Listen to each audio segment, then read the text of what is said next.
Hello guys, nandito tayo ngayon sa aking garden at samahan nyo akong maglinis ng tinatawag naming alokon. Tatanggalin natin ngayon yung mga branches niya na mga natuyo.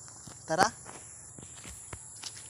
So ito yung aking alokon na akala ko ay patay na kasi nababaha siya dati dito. Ayan, masukal pa, hindi ko pa siya nalinisan. At ayun yung pinagkuhanan ko ng sanga. Ayun siya. At ito yung aking bagong tanim. At kung nakikita nyo ay ayan oh. Ayan. Namumulaklak na siya. Kaya naman tatanggalan natin siya ng mga patay ng branches niya. Tara.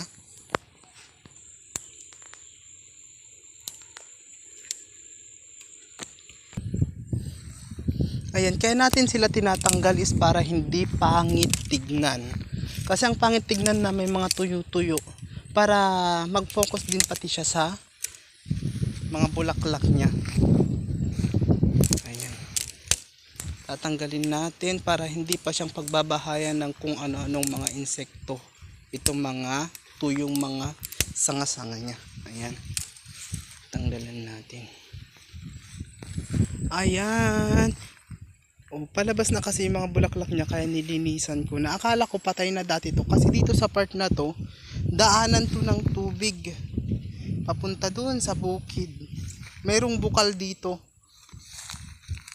mismo papunta doon sa bukid. So ayan, nalinis na natin and update ko na lang kayo kapag naglabasan na lahat yung mga bulaklak niya at pag mag-harvest na tayo. Ayan, pati yung mother niya is namumulaklak na rin. Palabas na rin yung mga bulaklak niya kaso hindi natin siya kayang linisan kasi mataas. Ayan.